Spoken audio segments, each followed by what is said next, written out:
to like one, if you have some position papers there, the copy of your position papers through the complaint from the NGCP, for the NGCP I mean, can we have the hard copy of that? Because of the mga technical terms, hindi kami ano wala. Can you give us the hard copy of that? Yes. Mr. Chair, yes. Yes. Each of us made resolution and we will provide you the soonest. For us, like to, I think we could provide Yes, you yes, the soonest. afternoon. Yes. Yes, we could also provide you the copy from ICAR 6. Yes. Yes, right. It is a unified stand of the all electric cooperatives together with the board.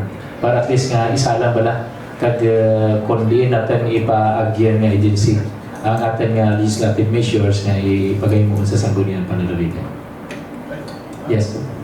Mr. Chair, before I forgot, we are talking of this line, Barutak to Tingling, I remember na may isa na sila poste na, isa pa lang ang may wire. We could say let's say 8 lanes sa Subong and may available nga 4 lanes kung ano bala ako sa karsada. in place na tanan, except butangan na lang sa simentohon na lang. All they have to do now is to put the wires and they could do that in just Where is 6 that? months. Where is that? Tingli to Barotac Viejo. Ang tower ara na in place na tanan-tanan, no problem with the structures. So all structures are in place. Yes, except wires. Except Pero for now, nila but they could utilize that one for our benefits. pag gigida para guro sa Indasto. Wow. Anyway, so Dingle to Barotac Viejo towers are already in place, as she said, no? So except ang wires. So if those wires will be installed, so sufficient na somehow. Yes, somehow. If you could help us, sir. Okay, we will ask our officials upstairs to intercede. Yes, you have something to add, Engineer? Yes, sir. I'm very thankful for the presence of our DOE representative engineer Garrido. Yes, sir. Garrido. He mentioned about the EBOS. When in fact we have already our CSP, naka-EBOS na siya. Sir, please, if you can help us process the approval of our CSP. That's aggregated CSP actually with all the cooperatives. Power supply need that on.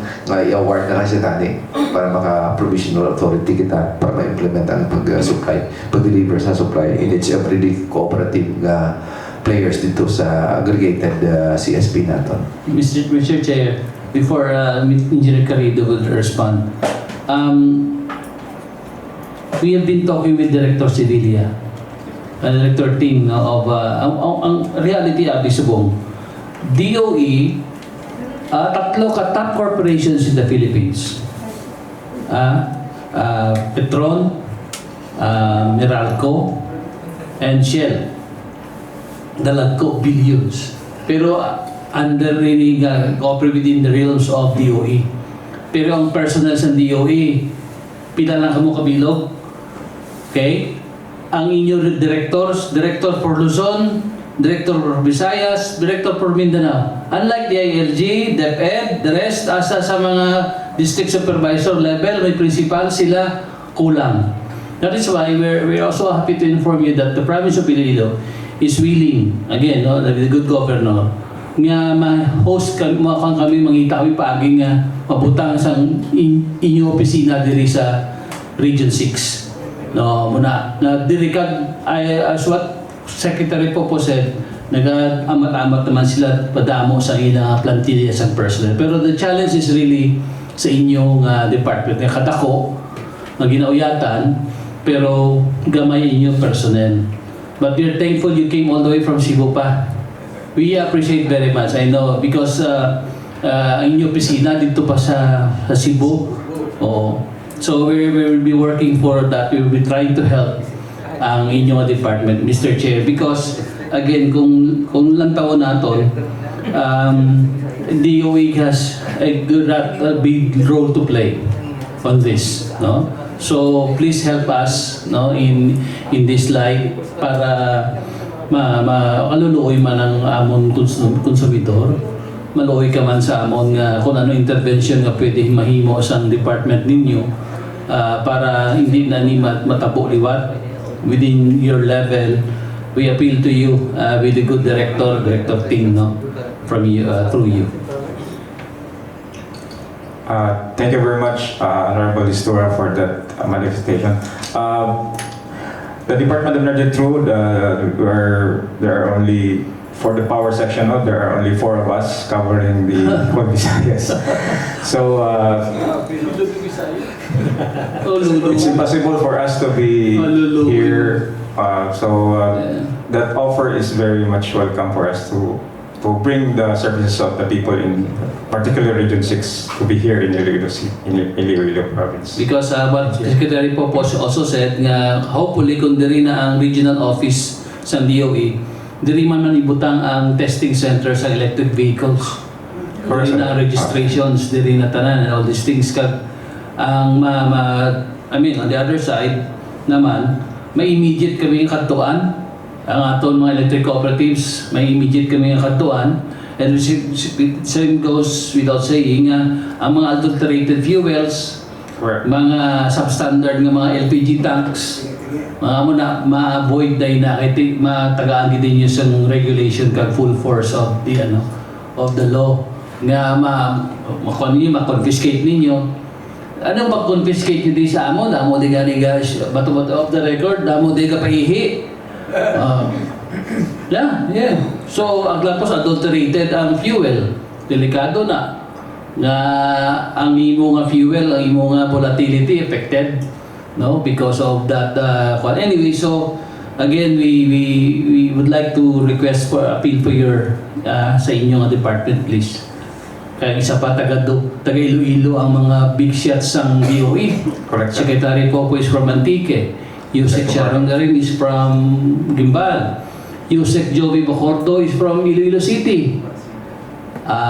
Si Kwan pa, Marasigan. No? So, again, we will be banking on them nga sa department. Nga we really look up to them nga mabuligan ini ang aton nga kagang si Chairman Di Malanta. Yes. Taga Dumangas na, letter D mo. Joke lang. Yes. So again, ginakadlaw-kadlaw tanong ni pero dako gid yang atong ginatanaw nga concern, pero with all of these things, Mr. Chair, if we may allow, moving forward, I think we should have an urgent power summit. We must have an urgent power summit with all of the stakeholders involved para maka-come up kita sing mabatanta ang sides ng tanan from the national government agencies, like for example from the DOE, NEDA, no, even the Department of Trade and Industry, how DTI can support and how can DTI protect also our consumers, because that is part of the consumer systems ang aton nga trade, that is trade and industry affected ang aton nga mga kagmay mga negosyante. So Mr. Chair, mo na ako na lantaw nga tanawon gid ini tanan dapat may ara kita nga power summit for the soonest time possible. Thank you for that, Mr. Chair. No? Partner Rolly. No? So I think we will hear also from the DTI representative kung ano mamahambal mo kanya kag at least maprotect natin ang ating industry from the ELECO 1, 2, 3 and more, and to our consumers. What is the hand of the DTI in this problem? Good morning, Mr. Chair, and everyone. Okay. By the way, no, working lunch lang kita. Okay lang. Okay lang. Okay. Yes, ma'am. So, for Department of Trade and Industry, so, bali, ang... Microphone. Wireless. Ano na? Okay. Okay. So bali sa isa sa mga kaka-apekto sa aton nga mga MSMEs or micro and small medium enterprises ang prices ng aton nga kuryente. So kami gabase sa amon nga business continuity planning sa mga presyo sa kuryente sa kada lugar naton diri sa Panay. So with that, kung taas man ang aton nga presyo sa kuryente, taas man ang aton operation cost, so ma-expect kita nga taas man aton nga presyo, apektuhan man ang aton nga operation dara, kag it would result sa cost cutting man sa aton nga mga ano naton. Ano may iwasan nyo? Ano may iwasan DTI? Ano pwede nyo may... Oo. So sa DTI subong sir, mo nga ginaobra, may ara kami nga greening economic development nga mga trainings. So dara gina-training na mo na amon nga mga MSMEs kung paano mag-save sa energy. Oo, kag kung paano ma-result man sa mga renewable practices ng energy.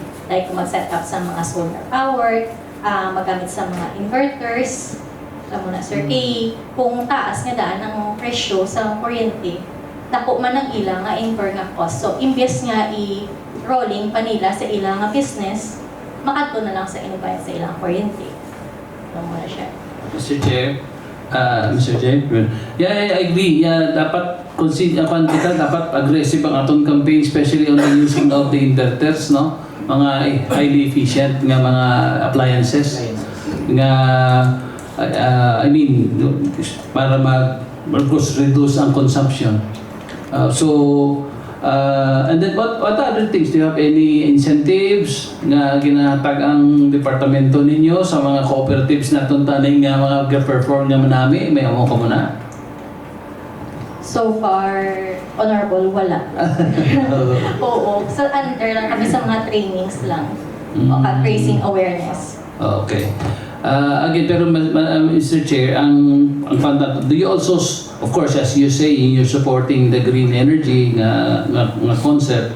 So, may mga window man ka mo, for example, may mga small, medium entrepreneurs na gusto mag-involve sa renewable energy nga negosyo. For example, those who are interested to put up a small maintenance asang mga renewable energy, like for example solar nga magpanindo maintenance or repair and things like that, may support ka mo nga pwede na himo to start up a business sa isa ka individual. May ara kami honorable nga SB4 nga pwede sila maka-loan at a lower interest.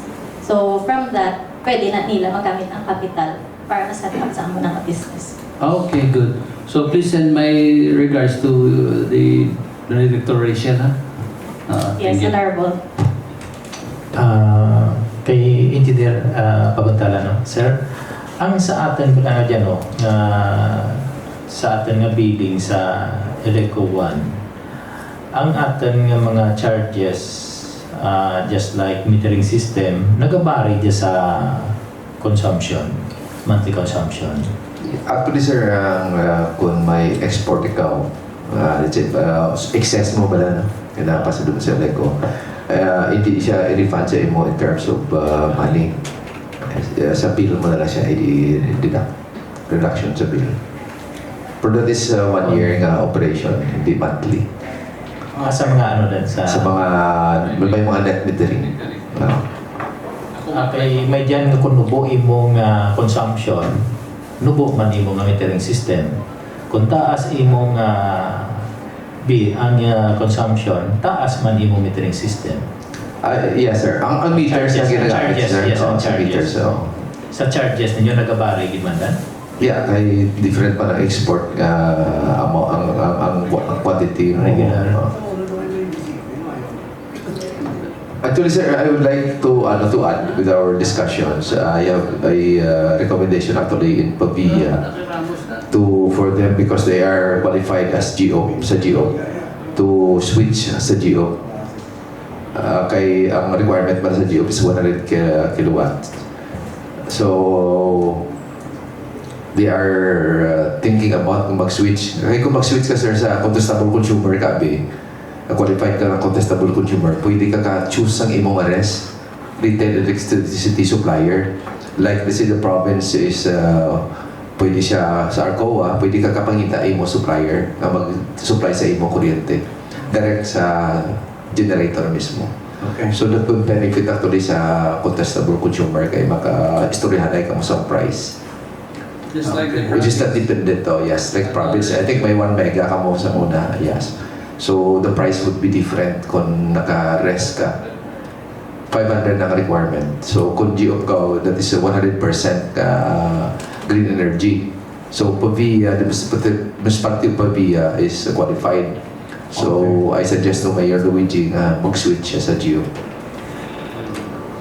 At least mas barato ang imo rate. Mr. Chair, can I add more, Mr. Chair? Yes, no. Regarding that, engineer, no, tani kung mga amodan bala, hindi ninyo pwede dan madala sa mga position paper ninyo or manifestation kung di natin dan pwede, ano? Actually, we have sent letters to our contestable consumers. Oo. And I think 32 of them replied. Then we have a conference that regard. We will have them switch sa RES para makasuplayan sila direct kaya para manubuin ang rate. Para manubo ang rate. Yeah, manubo. Significant So, naman. ano Kung mga- direct ka mo, pwede ka mo direct negotiate. Ano nga mga LGU? Actually, mga contestable consumers naman, Pepsi, Cola, Eurotex, BMEG, ma-switch na sila, kaya tatlo na sila. So, pwede sila ka-switch. Kita sila ila supplier sa kuryente. Okay. Mr. Chair, ako ang growth area sang sang Eneco 1. Yeah. Most particularly the RAIC, no? But we're also catching up in this Eneco 2, no? Sa mga growth areas nato. So again, isa kita nga nakita natin is padalagin ka mo sa i-provide us with the position papers tanan ninyo nga para ma-consolidate naton. And if there's a need, the minutes of this meeting can be kung kailangan sang Senado ni or sang lower house nga kwaon nga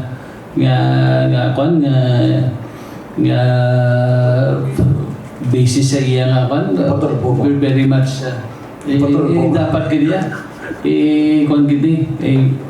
hindi ni pwede kung pwede hindi niya maliwat kasi galay may negative N2 naman, may negative N3, 2 And minus Mr. Chair. So, additional question kay Engineer Buguntalan kay tiyang concern kita is how na ilikuan gid.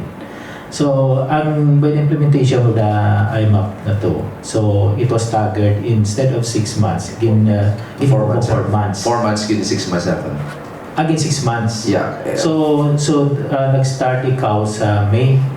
Ano ka nag-start? June, sir. June. Oo. So June ka nag-start. So pila pa ka bulan ang So November pa. Basta November pa. hasta November nga ma-16 ang Yeah. atan nga charges. Yeah.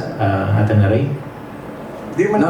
manaog na. Ano? 16% actually ang effect niya kung spread mo siya ang 100% to, divide mo sa 4, that's 25%. Pero kung spread mo siya sa 6, ang 100 divided by 6, that will be 16.67%. So ang spread mo, ang 1667 sa 6 months. So manubo lang ipatong mo actually sa rates ng consumers. Unlike kung 4 months mo na 25% ginipatong sa nubo. That's experienced by all the cooperatives as per order by ARC. Kaya kung di ka man comply na naman siya, cost ka naman sa iya. But then, Eneco 1 sent a letter requesting spread natin sa 6 months para ma-ease down ang effect sa atong consumers. So we can expect nga this September manubo siya or mataas pa? With the reduction, sir, of the rate sa land rental, we will automatically ma-reduce siya. So Our succeeding rates sigurado manubo basta ang land rental nga 7 pesos, may mo na siya balik siya 1 peso. Former our land rental 147. Even nga may PMS pa na si PDC 147 na nga pa doon land rental. Pero kung wala PMS manubo pa tada. we can expect na by this September or October manubo na siya. Yeah, safe manubo siya. Basta ang land rental ka sir, manubogin siya. Oh. So, but without the implementation of the lowest rate of the line rental, so kay tingin staggered natin into 6. Ito 6 months. Actually, ang IMAP bill is 1 million kay spread mo sa 6 months. Kabalayran. So, sa current plan is itong 16. Yeah. 16. So, why patigbuhin nga line rental, the same ang barayda natin up to November. No, sir. Ang land rental, dala na nada ang land dala na rental rin. sa 16. Okay. Oh, dala na nada. Actually, as mentioned by Sir Parpon kaina, one of the contributors sa rate increase natin is ang spot market. That's why I mentioned earlier, ang July natin spot market rate is 20 pesos per kilowatt hour. Ang exposure, I think, if I heard it correct, ang more may exposure na 30%, 35%. 35. Just like us, maman ka ang exposure sa spot market. So kung may volatile ang spot market, may agad nga nomination nga negative. Pero kung kaysa sobrang kamahal. Well, in fact, I would like to appeal also to the August body. Kung pwede kita tani maka-appeal sa ERC, kaya ang cap sa spot market is 32 pesos. As I would mention kay Mamona during our meeting, we should take a serious look sa spot market. Kaya ang price rate dito, ang cap is 32 pesos. Why not impose a rate? Kung anong rate sa planta, this technology, let's say coal technology, ang contracted plant price nila is 7 pesos. Why should they be given a price of 32 pesos kung nakabuhay sila sa spot market? Well, in fact, ang rate niya lang is only 7 pesos.